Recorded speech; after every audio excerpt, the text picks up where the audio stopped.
Hi friends, welcome to Mahathi Sairam channel. నిన్నటి తర్వాయి భాగం ఈరోజు చెప్పబోతున్నాను. సంభ్రమాన్ని విడిచిపెట్టు. ఇది మలయగిరి అంటే ఋష్యమోకంలో ఒక భాగం. ఇక్కడ వాలి భయం ఉండదు.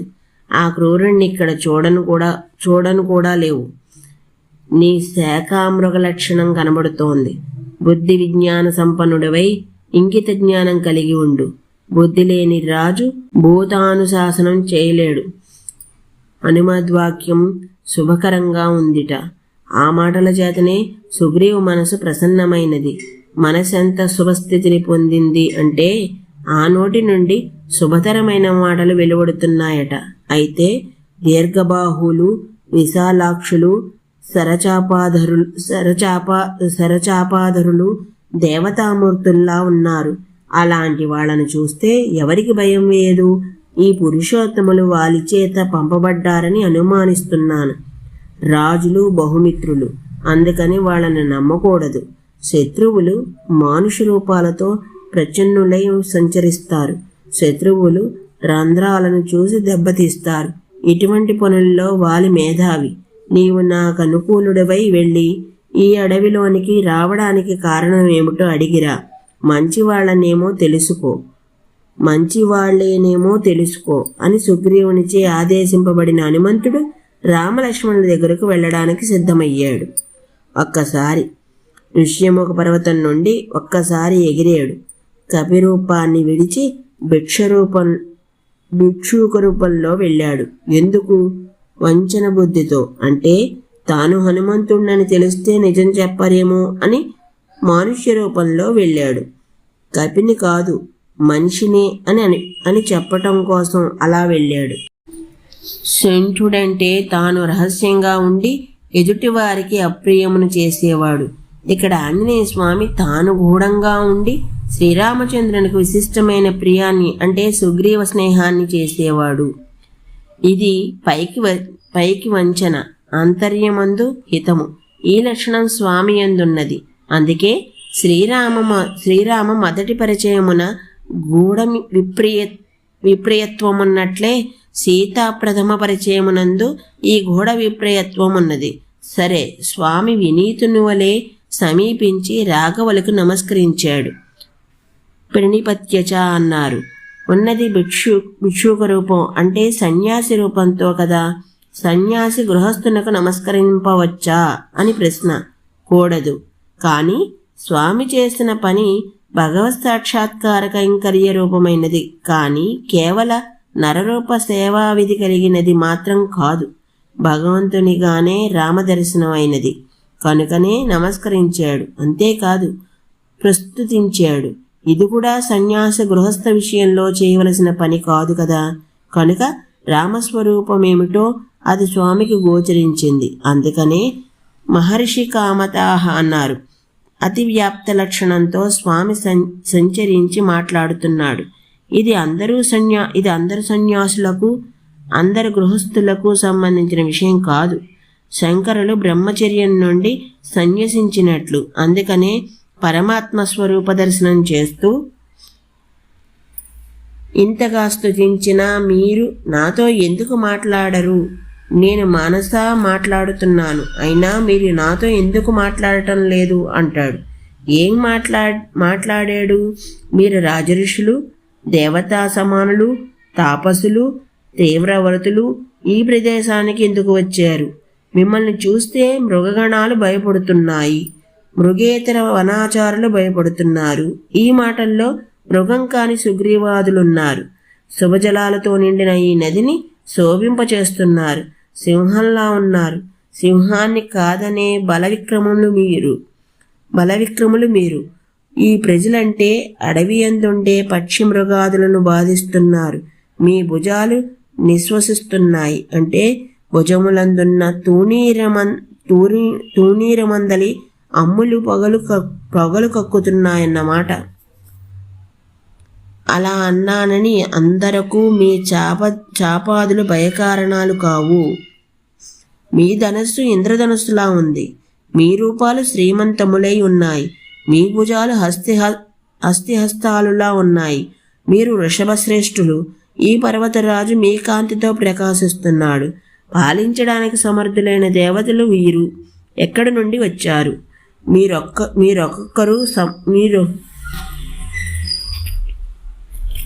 మీరొకరికొకరు సమానులు, దేవలోకం నుండి వచ్చారు. అనుకోకుండగా భూమికి దిగిన చంద్రసూర్యులు మీరు. మదించిన గోవృషంలా ఉన్నారు. విశాలములు సువృతములు అయిన మీ బాహువులు భూషణాహరణములు అయినా భూషితములు కావు. ఎందుకో? ఇటువంటి బాహువులకు భూభారావాహనమే భూషణము. అది ఎందుకు లేదని ప్రశ్న. మీరిద్దరూ వింధ్యమేరువులతో విలసిల్లుతున్న ఈ భూమిని రక్షించడానికి సమర్థులు. చిత్రానులేపనము కల ఈ లోకమందు మీ ధనస్సు వంటి ధనస్సు కనబడదు. మీ తూణీములు సంపూర్ణాలు, మీ ఖడ్గాలు మహాప్రమాణాలు, కుబుసం విడిచిన త్రాచులు. ఇలా నేను మాట్లాడుతున్నాను కదా, మీరు నాతో ఎందుకు మాట్లాడరు? ఇదొక స్తుతి, ఇదొక పలకరింపు. ఇది మనసు నుండి మనసుకు ప్రవర్తించే యోగ భాష. ఈ యోగి తనను దర్శించిన దాని గురించి మాట్లాడుతున్నాడు. అవతలి వైపు నుండి అనుగ్రహ భాషణం రావటం లేదు. అది బాధ. అందుకే మీరు మాట్లాడరేమని ప్రశ్న. సరే, ఏం మాట్లాడాడు? మాట్లాడలేదు, స్తుతించాడు. ఎవరిని? తనను చూసిన రుద్రస్వరూపాన్ని, సనంది అయిన రుద్రస్వరూపాన్ని కీర్తిస్తున్నాడు. ఎవరు? రుద్రాంశను పొందిన ఉపాసకుడు. శివుడు కానివాడు శివుణ్ణి అర్చింపలేడు కదా, అందుకని తాను రుద్రాంశను పొంది రుద్రుణ్ణి కీర్తిస్తున్నాడు. మీ నీలిమేఘ స్వరూపము ఘోషిస్తోంది, అన్నింటినీ రోధింపచేస్తోంది. ఈ చర ప్రపంచాన్ని రక్షించు. ఎందుకు ఈ మాట? ఆ కోపం స్వామికి కనబడుతున్నది. దానికి శాంతం కొరకు ఈ నమస్కారం. కనుక ఈ పురుషులకు అంటే ఆత్మతత్వం తెలిసిన వారికి, ఈ పశువులకు అంటే అది తెలియక స్త్రీ రాజ్యాధిగ్రామ్య సుఖములందుండి ధర్మమును మరచిన వారికి మృత్యురోగములతో రోదనమును దుఃఖమును కలిగింపకుము. పునర్జన్మాది సంసార దుఃఖములను కలిగింపకుము. కృపాణుడై స్వామి వాలి విషయాన్ని నివేదిస్తున్నాడు. ఇది ఇంద్రధనస్సు అంటే. హే శ్లోకోత్తమ, నీ హస్తమందలి ధనస్సు మమ్మలను సర్వతా రక్షించుగాక. ఆ ధనస్సు రక్షించేదే అన్నప్పుడు హరివిల్లు వంటిదై సౌందర్య ప్రకాశమవుతోంది. శిక్షించేటప్పుడు రుద్రధనువు అవుతోంది. రుద్రధనువు అనే భావం వచ్చేటప్పటికి అది సంధింపబడకపోయినా భయాన్ని కలిగిస్తోంది. ఆ భావంతోటే సుగ్రీవుడు భయపడ్డాడు. అందుకే ఆంజనేయ స్వామి నీది శక్రధనువుగాక అని ఆకాంక్షిస్తున్నారు. ఓ రుద్ర, నీ ఆయుధానికి నమస్కారం. అది ఎక్కుపెట్టి లేకపోయినా భయాన్ని కలిగిస్తోంది. అటువంటి ధనస్సును ధరించిన నీ బాహువులు రెంటికి నమస్కారం. ఇక్కడ స్వామి దృష్టిలో లక్ష్మణుడు వేరు కాదు, రామబాహువే. అందుకని వాల్మీకి మహర్షి భాషలోని ద్వివచన లక్షణమంతా రెండు బాహువులు కలిగి స్తోత్రంతో చేయబడే రాముణ్ణే చెబుతుంది. కేవలం వేద పండితుడై రాజనీతిని నేర్చిన సుగ్రీవుడు వేద పండితుడై మహాయోగి అయిన స్వామి ఇద్దరు చూపులు మహర్షి వాక్కులో దర్శనమిస్తాయి. స్వామి దృష్టిలో రుద్రరూపం సౌమ్యం.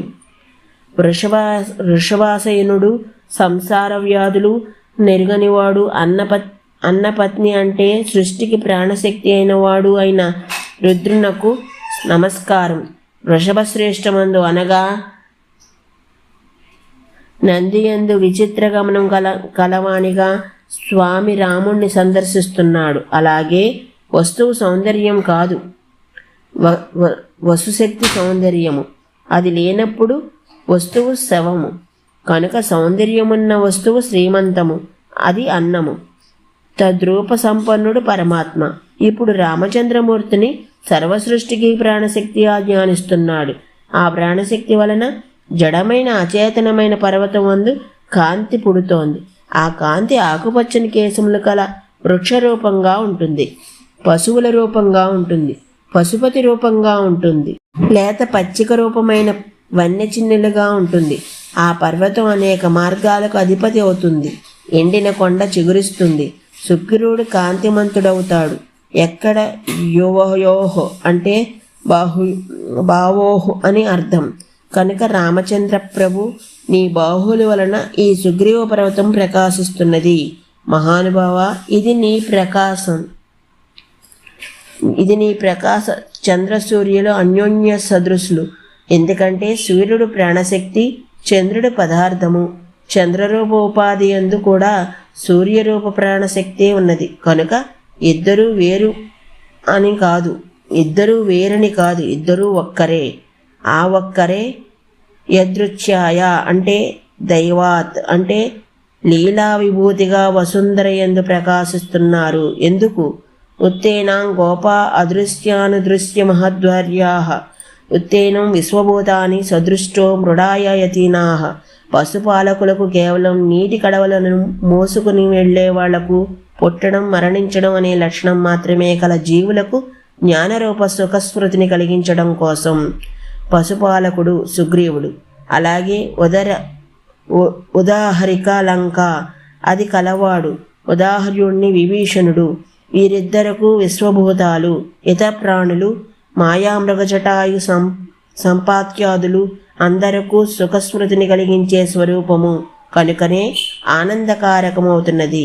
పరమాత్మ యొక్క ప్రచన్న రూపం సూర్యమండలము అయినట్లుగానే దేవరూపమైన రామచంద్రమూర్తి ప్రచన్న రూపం మానుషోపాధి. అట్టి ఉపాధి ఈనాడు రావణ వధ కారణంగా, వాలి వధ నిమిత్తంగా పొందబడింది.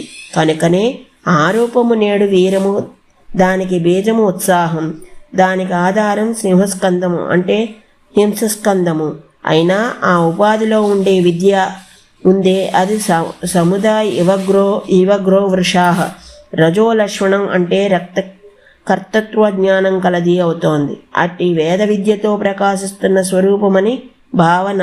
అందుకనే హిరణ్యమే బాహువులుగా కలవాడు. హిరణ్యమంటే కాంతి.